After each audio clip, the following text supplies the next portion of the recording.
It's time for Q&A in the Kitchen. That's a podcast and YouTube series where tattoo artists and a piercer talk about some of the more common questions those that collect tattoos and piercings and those that do them may have. Brought to you in part by Skin Kitchen Tattoo and the Axiom Body Piercing Studio. We're going to talk about today is prolonging the life of your tattoo or piercing during, how to properly heal, some things you need to do, especially when it comes to different, the part of the world like we live in where we have more than one season, where it goes from hot to cold, cold, hot, hot, hot to cold. Mostly cold. It sure is something, Pat. Yeah, it's something. Just to let you know who's here today, we have on my left-hand side Brent Starr, tattoo artist at the Skin Kitchen. Mm-hmm. I'm DaVo. I do the body piercing and the piercing of the bodies at the Axiom Body Piercing Studio. Then we have Jack here. Mm-hmm. He tattoos and he owns the Skin Kitchen tattoo. Mm-hmm. And then we have over there Jimmy St. John. Yeah. He tattoos at the Skin Kitchen. So what we're going to do is kind of go through some hints, ideas, and so forth to prolong the life and longevity of that body art that you spent too much money on. Hey. Or just the right amount. That's a whole other show, buddy. Yeah, man. That's episode 492.72. I don't know. It's a great investment when you think of the return. I'm just saying. I mean, how many things you get? You have a lifetime. It has been a while since you've been tied to the board and punished. Anyway, yeah, it's that time of year again where that pesky little sun just has it out for you. Yeah. And, seeing as, I guess if you want to look at the world, in some sort of scientific, natural way, we're not supposed to have pictures scrawled all over ourselves, but gosh darn, it is fun. It's cool, man. It's like, try decorating your car or something. Put Right. So to defend our lovely bodies who have been so delicately adorned, what do we do? Gosh. I think it starts with... what do we do? As soon as you get tattooed, the initial taking care of it is the healing. Yeah. How you heal it. Doesn't matter what time of year that is. Right. So we're not talking about that. Well, I mean, it's going to be different if you're healing in the wintertime when you can constantly cover it. There's activities that involve sand and semen and sun. Don't get in swimming pools or hot tubs. It will eat your fresh tattoo up. Mm-hmm. Yeah. But I think maybe just a big one is the sun then. Well, yeah, that's a huge one. That's a huge one. And I it's hard. It's really a tough one though, because there's the argument to be made that you're slathering this stuff all over your body. What are you putting all over your body? And sunblock. Is it gonna? Yeah, I guess depending. But some people are more, I don't know, cautious of what they're spreading all over the biggest organ on their, that their body has. Fair enough. So, but I think I found an answer. As long as it does provide some sort of UV protection, I say go spray tan, bro. Yeah, that'd work. Right? Yeah. I mean, as long as that kind of protected you, you're going to look nice and bronzy. And, you don't have to, and now you're only coating your body in whatever the fuck it takes to make you a different color. A dye. I'm sure it's much more healthy. It's like Cheeto does. I don't, but, some of it, oily. Some of it doesn't do as good a job as some, because like you and I go to Sturgis every year. Yep. And we spray the highest SPF we get. It comes in a spray, and we cover our little bald heads and our arms and all that, and we try to reapply it every time we stop for gas, which is roughly every 150 miles. Every few hours. Give or take, every few hours. So it's every 2 hours. 2 years ago, me and you turned purple.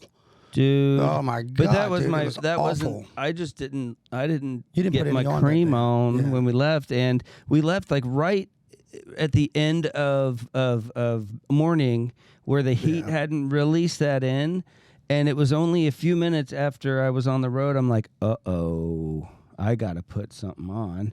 And one thing led to another, and I just didn't end up putting anything on, and it almost frickin' killed me, man. Yeah, it was awful. It was awful. So don't do that. I've put it on like at every stop before, been pretty religious about it, and I still get crispied. SPF anything is better than SPF it is. nothing. It's better than nothing. Yeah, I totally agree. It has a limit. It has a time limit. It also has a limit of how much it can really do. You're always going to tan a little bit underneath that regardless. Right.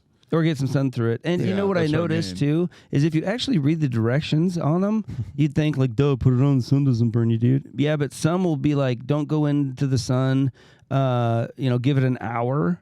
Yeah. Some, if are waterproof, some aren't. Some say reapply every 60 minutes. I mean, some of them are pretty over the top, as far as to make it work. So look at that part of it too, and make sure you're following the directions, or at least comfortable with the directions on it, because they can be kind of wacky. And in his defense, when you're on a motorcycle per se, the wind's blowing on you, keeping you feeling cool, and it's like sitting in your lawn chair out in your yard all day with a breeze. You're just in one position, but you got this really good breeze on you, so you don't feel like you're getting hot. But you're just baking. Yeah, you're just baking for hours in the sun. I imagine that's that's probably what like a what is that, like a fryer, a greaseless fryer or something. The air fryer. Yeah, it's just this hot wind, but it's wind, so it kind of cools you off, and then when you stop, you die of dehydration because you are a wound. It's a nice convection system of crispifying yourself. Every year I burn so bad, like you can touch the top of my head and it'll bleed. Ow. Yeah. Remember, you'd put those cold rags on me, and in a couple of seconds, they'd be steaming. But anyway, that's enough of that. Man. But best thing you can do is just cover it up. But you crazy ladies out there just got to show all the work you've been doing, and bless you for it. So you're apt to show some skin that, at least in Iowa, are only you're showing it a couple months out of the year. Yeah, it's short period of time. It's usually not conditioned. Yeah. So it's kind of not like, leathered up yet. It's kind of like your body, is pure white, and then you go out, and it's like your skin's just going, hey! By the time it gets conditioned, it's over here. It's time to go back to winter. Exactly. And then it's like, okay, so everything's cool? All right, defenses are down. Yep. And it never gets a fair shake. Yeah. But really, I guess, sunblock would be your best bet to protect against the sun, because really that's... what I usually tell people is the sun and time are the two worst enemies of a tattoo. They're trying to kill you. Yeah, the body does not want it there, so it's trying to save you from something that it thinks is a threat, so it's trying to get rid of it. Yep. So over time, that it'll fade it, just because that's the way it was decided to be designed. And then the sun, it just eats pigment out of, paint and dyes in your furniture. It'll fade anything. It just eats it up. So we can't do anything about the time thing. Well, we can make it shorter if we wish, and maybe longer. But that sun part is really completely up to us. So sunblock that sucker, I guess. And in that in mind, also you're trying to keep your tattoos looking fresh and nice. You have to remember they're in your skin. So take care of your skin. Yeah. Yep. You need to moisturize. You need to it's like the glass on the painting, right? Exactly. Yeah, because at first when you, excuse me, when you get tattooed, you're looking at the surface. Really, the ink hasn't really settled into your skin yet. So, but once it does, it really depends on your skin and your skin tone.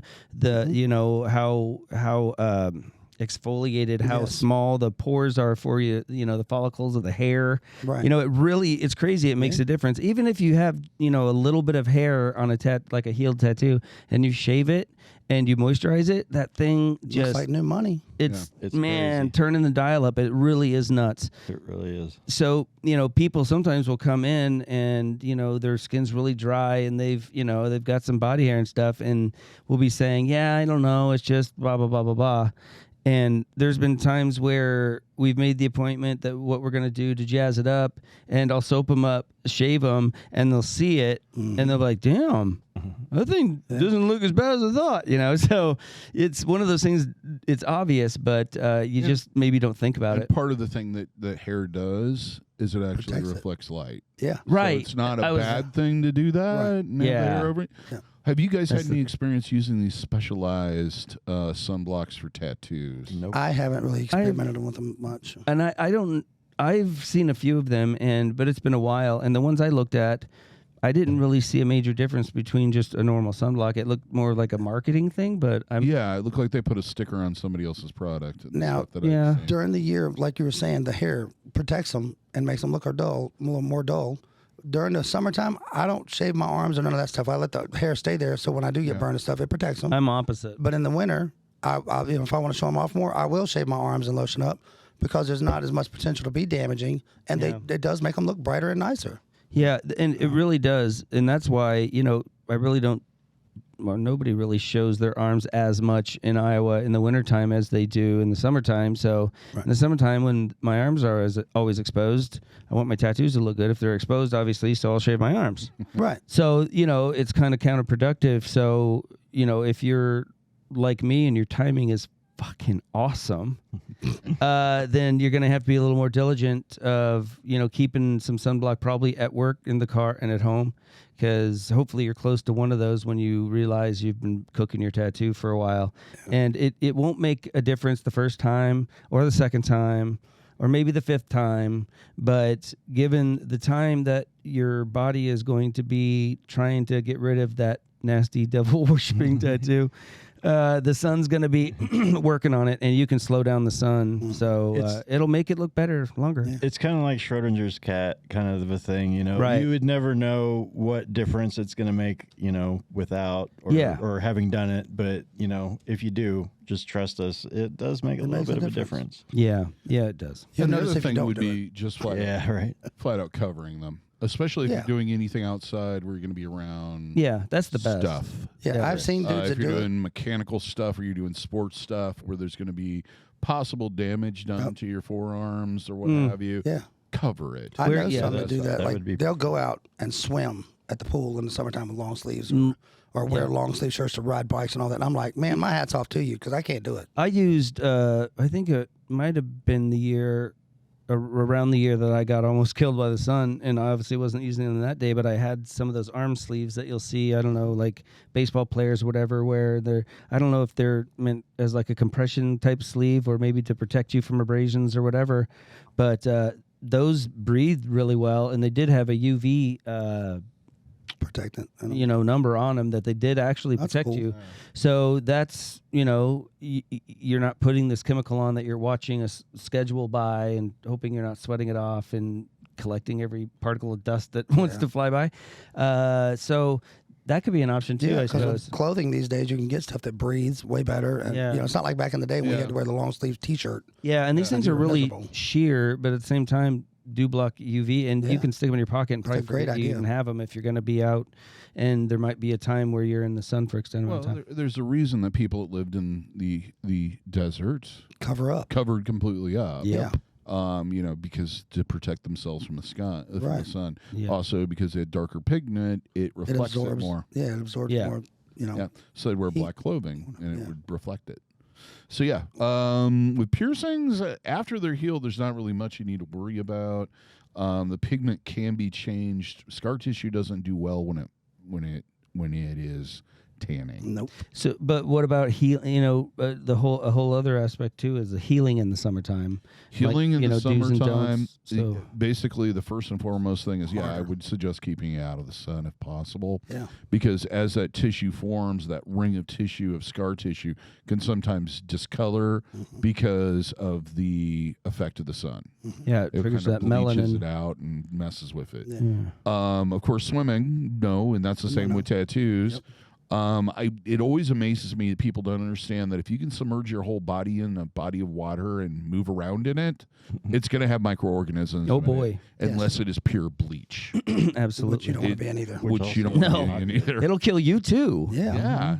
All organisms. So it's always a good idea because you have an open wound in your body not to do that. With tattoos, you not only have multiple, depending on the piece, it's a large abrasion. It's a giant amount of wounds, but you also have this chemical there that can actually suck that ink out and make it look terrible. Yeah. The way I explain it is you're making a hole and you're dumping ink in it. You're making a little pocket of ink by sticking the needle in there. Well, for the needle to get where the pigment needs to be, it had to start at the top.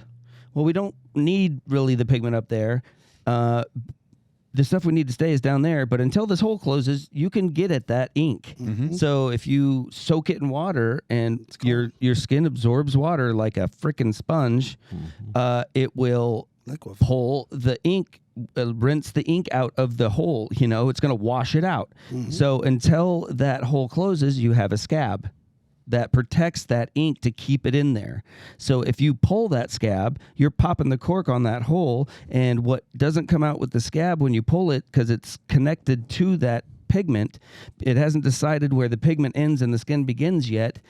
What's left is now open to be, you know, getting washed out. So whatever you do, you want to help your body preserve that scab, and the best way to do it is to keep it not, I don't even like the M word. I won't say it because I know people, you know, squirm when they hear the word moist. But to keep it, you know, to keep it pliable enough to where it's not this crispy, you know, cornflake scab, but it's not this gooey Neverland of chewed gum ready to stick to everything. You want to keep it comfortable. Yeah. So your body has time to close that hole, lock that skin in before the scab falls off. When your body doesn't need the scab, it'll get rid of it. So protect the scab at all costs. So if you swim and you waterlog that scab, that dead skin on top that and you know, your body secretes cells to create that protection. Well, if you wash that off, you just set your body back at zero, and you're gonna lose pigment. With the new looks products, real gross too. Yeah, it does. Yeah. And with the new products we're using, you know, that are coming out all the time, like the Derma Shield and whatnot. Yep. That allows like a imitation scab. It keeps that plasma and stuff on it. Because back in the day, we'd wrap with Saran wrap, leave it on for an hour. You go home, you wash it off. You're washing all that plasma and all that, you know, healthy stuff off, and then you're replacing it with lotion or A&D or whatever ointment, and that's great. But if that's the only thing you have, but nowadays you can do this Derma Shield, and it covers it, and it allows that plasma to stay on there and keep it pliable. Yeah, you know, without overdoing it. It pretty much acts. You know, it does its own thing. It's kind of like a pre-made scab in a way. Your body doesn't have to build up that defensive layer to get to work healing. It just goes, oh, we're protected. Let's get to work healing.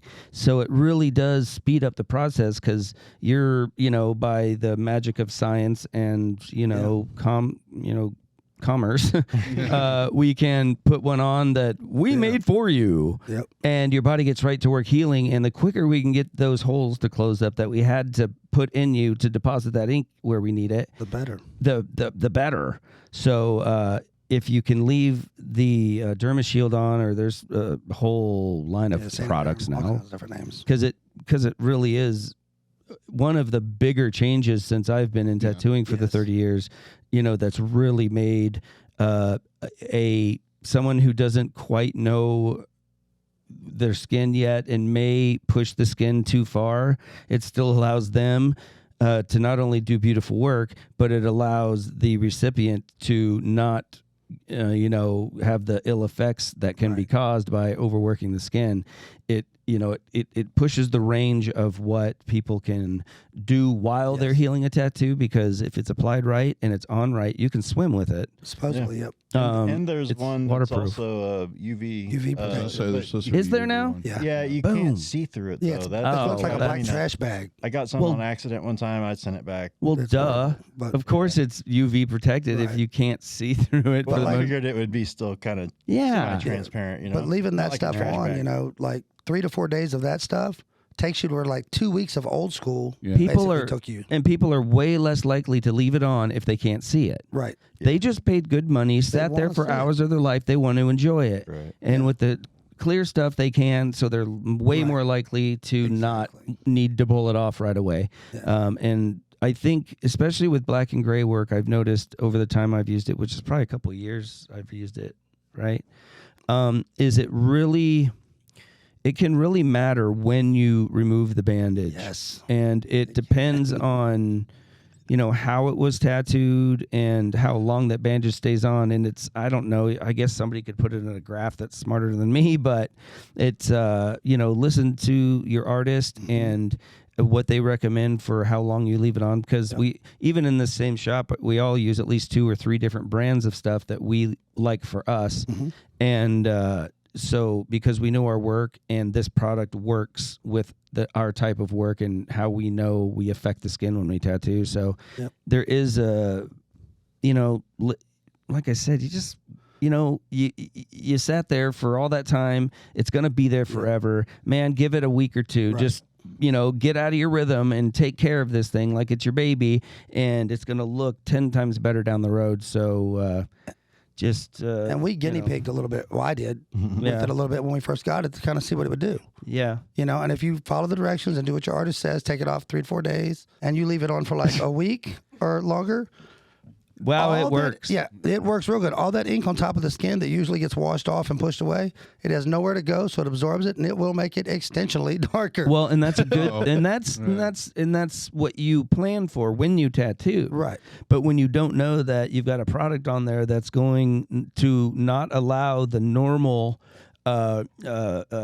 flushing and the normal loss, the normal lightening that normally occurs when you don't use a product like that, then it affects the results. Yep. So that's even more of a reason, like I said, that listen to the particular artist, because I've tattooed a lot of people and excuse me, and bandaged a lot of people that have had that type of bandaging used before, and I know it's easy to go, oh, I know. I'm not one of those newcomers. I know.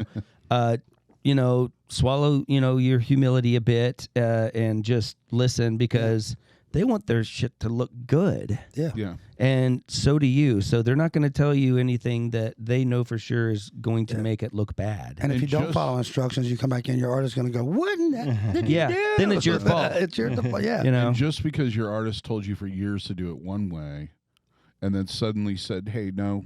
Let's do it this way. It's a new product. Do it this way.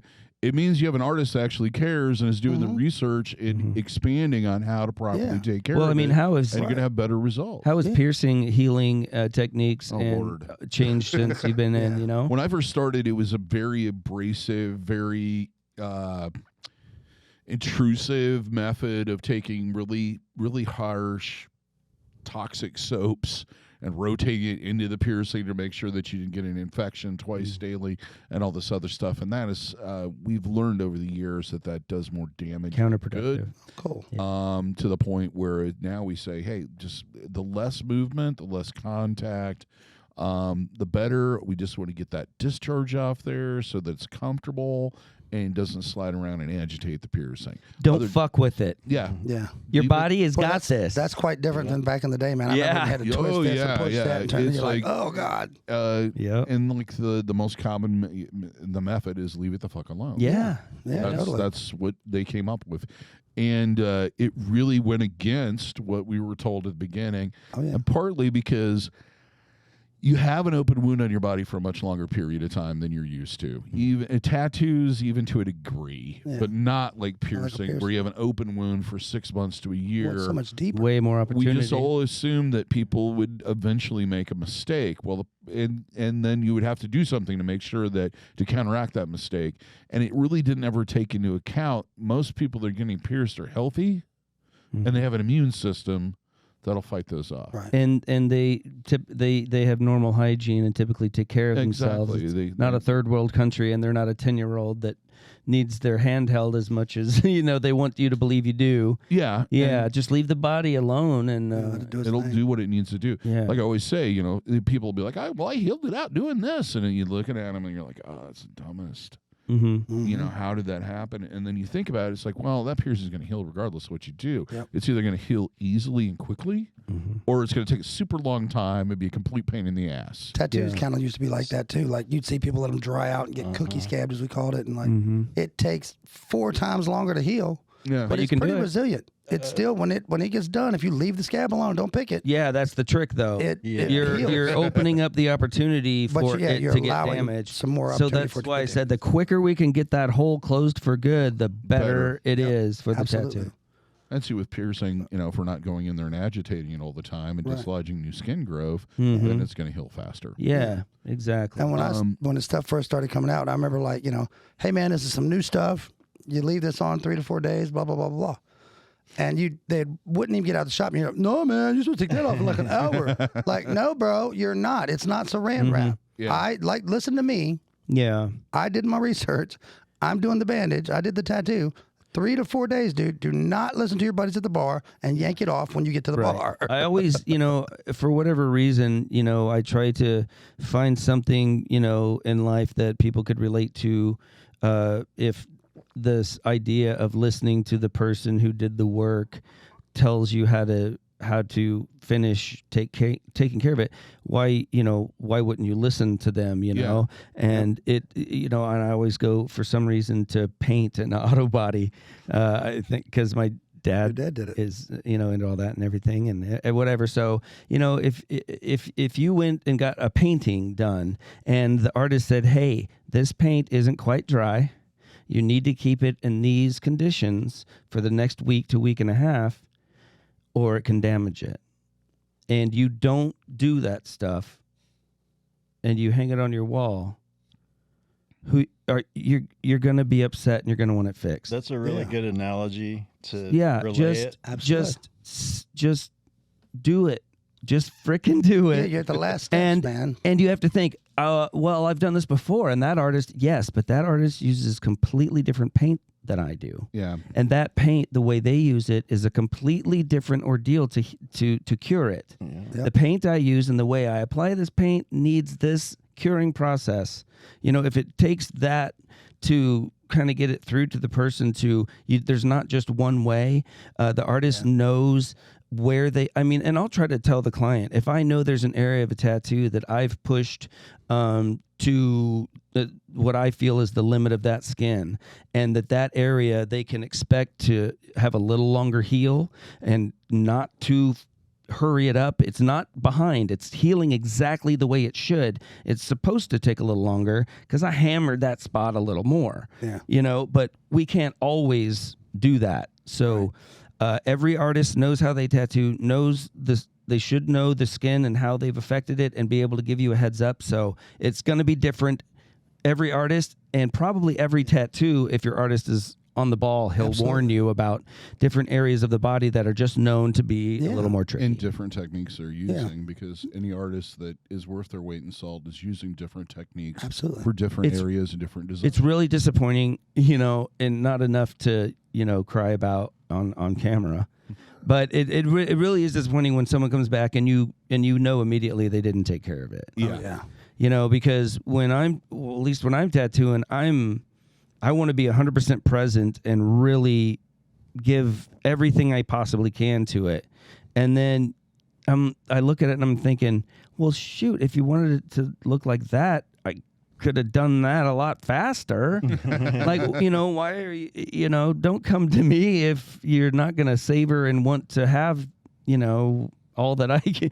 So, it's only like a week and a half. Some places on the body, like, I know I have a lot of, like, back in the day, customers would come in and be like, man, I got my hand tattooed, and they got stuff tattooed, like, over their knuckles, down onto their fingers and stuff, which is a notorious spot for falling out, because it's so bendable and, you're losing so much. Try not using your hand for a week. Right. But, like, they're mechanics or they do whatever. Yeah. And they'll come in, and some artist has done a great job on the tattoo, but a lot of this area fell out where it was going to fall out. Yeah. And they've told them it was going to fall out. And they're like, oh, man, they didn't do a good job. I'm like, they did a great job, dude. It's just that area. Did they tell you you're going to have to go over that area 3 or 4 times before it actually, like, will take and stay? And you got to not and there's use no your hands guarantee. And stuff. Yeah, there's no guarantees that it will ever. And is one of the reasons why when you're getting stuff done in certain parts of the body that you know are going to have contact with what you do for a living, you should bring that up during the consultation design process so that they can work around that. Give you a great tattoo, but maybe a tattoo that's going to last longer because where that wear and tear is going to be in loss is not going to be the middle of a face. That's why, elbows and knuckles and places like that are notorious for not healing well. Right. Yeah, the skin is different, but if your artist is worth their time, they know how to tattoo those areas. But if you are moving and constantly disrupting your body's cycle and process it needs to heal it, well, it's not going to work. It's going to reject. So, we can say, hey, don't move your arm or use your arm for a week and a half, but that's not practical. Right. So typically what we do or what I do is say, hey, that's a really tough place to get a nice clean heal, but do these things as much as you can to reduce it. Some people go so far as to create kind of a splint or cast around their arm to heal ditches and elbows. I've heard of people, they used to throw a newspaper on your front step with a bag around it. And a guy said, I heard another artist recommending this, to poke a hole in the bottom of the bag, stick your arm in between the newspaper and slide it over. So basically you have the newspaper and then the bag around holding it so you don't sleep with your arm closed accidentally and wake up with your ditch all stuck and messed kind up. of like the plastic sleeves they use when they inseminate. Oh boy, yes, insemination. Well, like when I had some customers that would get their hands done. I had to put it in there. Right? That's all right. If I had a friend that was a mechanic and wanted his hand done, I would try to gauge it around like, hey man, are you going to take any vacation this year? Like, is there a time of year when you're going to be slower? It's like, well, at Christmas, I'm going to take off like a week. Well, let's shoot for doing it right before you take off, for that week of Christmas. So you have that week of extra time to heal it without banging it and overworking it. And like, let's give it a little bit more chance to heal up and take. And be honest with yourself. Are you going to want to babysit your hand tattoo while you're dealing with the holidays? Right. What is your holiday going to be like? So, I know you want it. I know you just got to have it, but be realistic because your skin don't care. Because if you go to the beach or whatever, or the Bahamas for Christmas, don't get your tattoo done before you go there. You can't get in the water. It's going to be miserable. Part of it's about being strategic and you're planning of when you're going to get tattooed and pierced. Like I explained to people, another thing about vacations that's detrimental during the healing process is you are in an environment that you're normally not in. Right. And depending on how foreign that environment is to what you're used to, you could be introduced to a whole new variety of pathogens that your body's never came in contact with. It's like when you talk to people, it's like, I went to Mexico and I was sick as a dog for 3 weeks. It's because they got introduced into something they didn't. Don't drink the water, eat the ice, man. Yeah, and if you have an open wound on your body and you're laying against sheets and you're using the towels from the resort and everything else, there's a really high possibility of you getting something from that. It's better to wait. Or do it far in advance of that period of time. And just know the risks, because I've got several clients, and they go on vacations and go awesome places and like to get souvenir tattoos, and that's awesome. Sometimes they're good, sometimes they're not as good, but that's not really the point, but they know the risks, they're really good clients, and so they really know how to care for their tattoos and everything. And so they take that on and have no one to blame but themselves, and they know what they're going in for.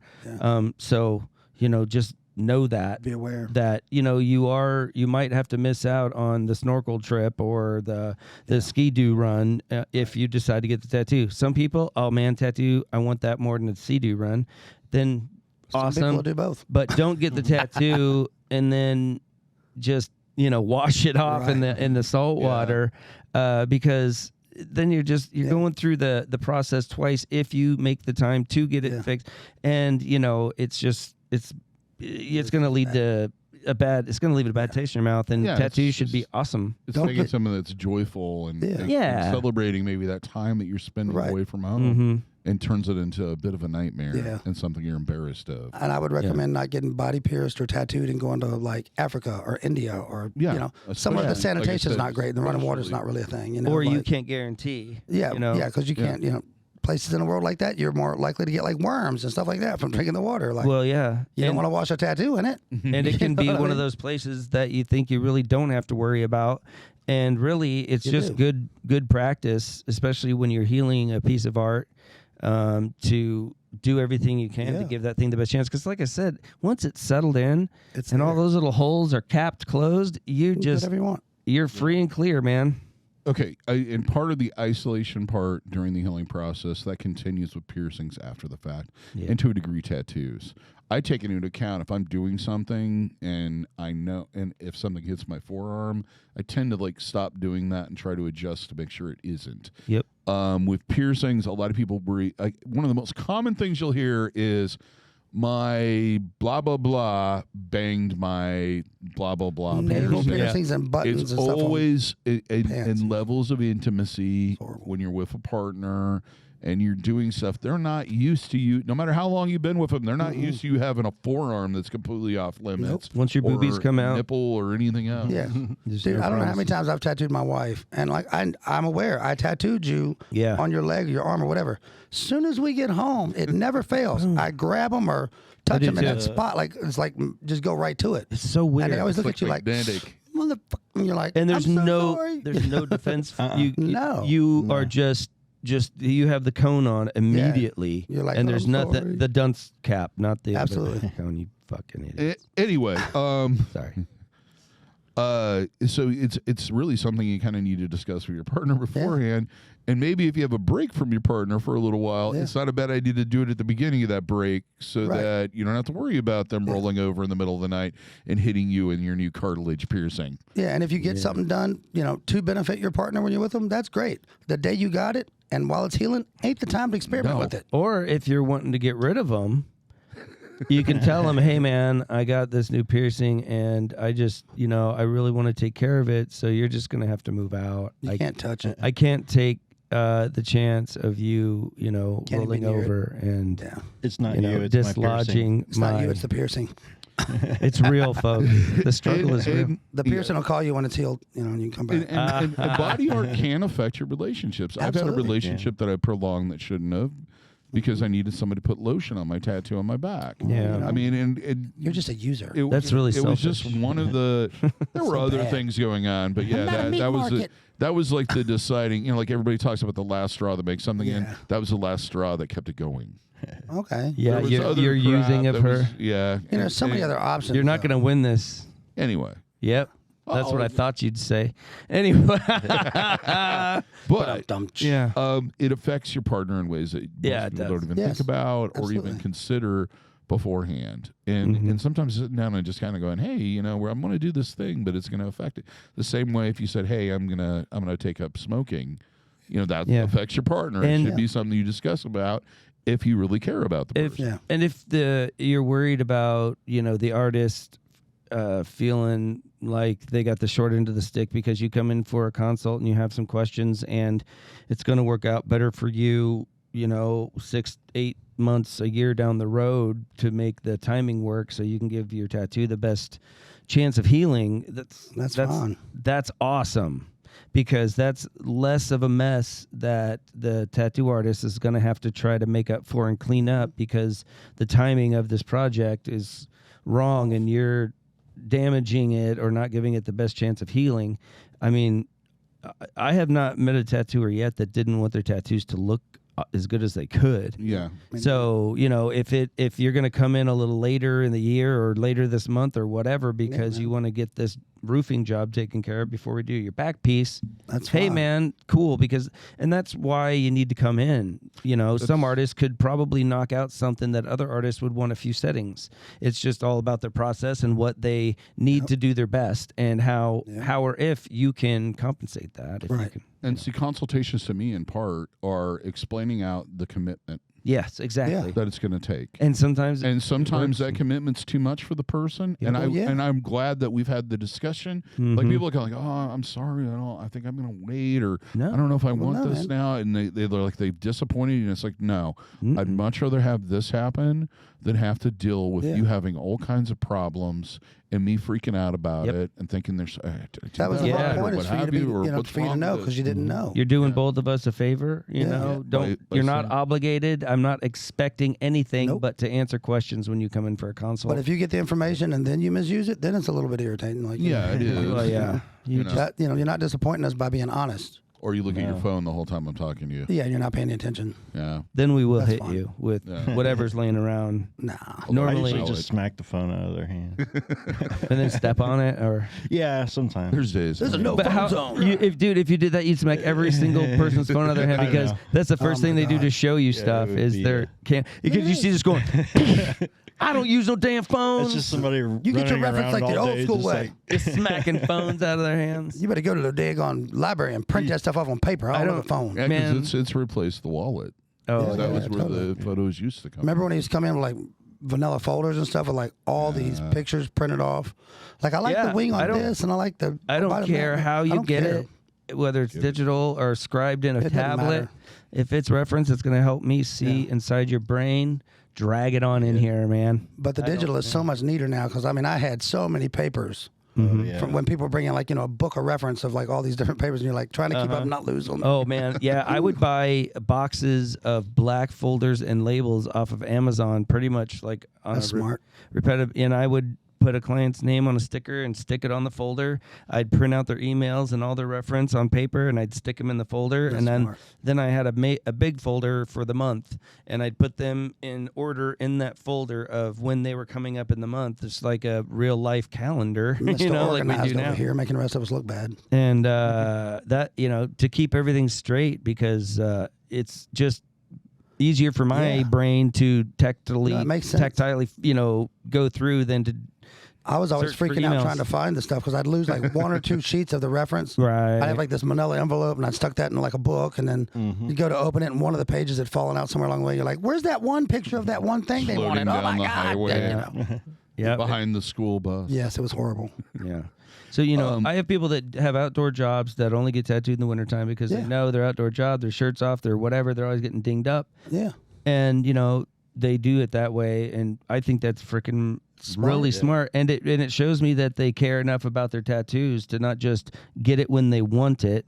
They're getting it when the best time for it to be able to look its best. Yeah, it's dedication. And with piercings and tattoos, if you have a part of the year that you're more active than other parts of the year, that's not the time to get tattooed. Right.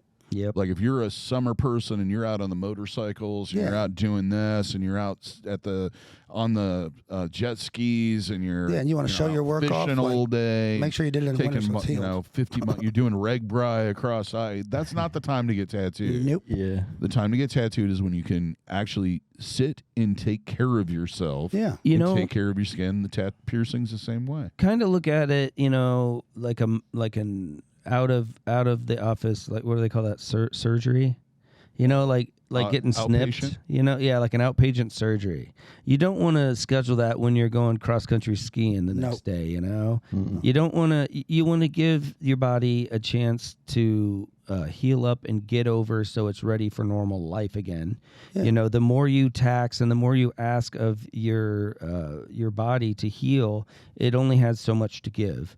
So it's got to start delegating. So then not only are you living whatever you're doing in a time that's not really great, you're asking your body to take care of me on this mountaintop when I'm running into all these weird things and it's cold and I'm getting bombarded with things. Oh, and on top of that, heal this tattoo. So you're leaving yourself in that danger zone longer, and opening that window to potentially damage a tattoo, and then that's just lost time, and that's wasted. That's just wasted money. And you're not allowing yourself to enjoy whatever it is you like doing the most because you're dealing with a tattoo, and the tattoo's not getting as much attention. It's what we call a two-player swing. That's a lose-lose. Everybody loses out. Your whole, your immune system is trying to get rid of your tattoo your whole life. Yeah. Always. So, that kind of comes into play with, being sick. If you're on some kind of medication or antibiotics, you obviously don't want to get a tattoo or piercing because I would consult your physician. Oh, yeah, consult your physician on always. That. But, more than likely, we aren't going to want to tattoo you during some kind of regimen like that because you're going to be... Yeah, you're already trying to heal. You're going to have a ramped up immune system that's probably going to kick out some of that tattoo pretty easily, I would guess. And I've had clients that, they might be on a blood thinner or something for heart conditions and things like that. And, that can be something to think about when you're getting tattooed because, your body's ability to coagulate and form a scab and heal a wound is very important. Yeah. Right. So I've had plenty of clients that are in that similar situation. They'll talk to their doctors. And most of the time, now I'm not saying, definitely talk to your doctor. I'm definitely not a doctor. But what their doctors will tell them is to, suspend the blood thinner or something for the day before. Once the tattoo is finished, then pick it up. Now that's because the doctor obviously realizes there's not a health threat in taking that small break, but that's going to be different for everyone. No matter who you are. Right. But definitely, if you have any kind of concern like that where, will this make a difference?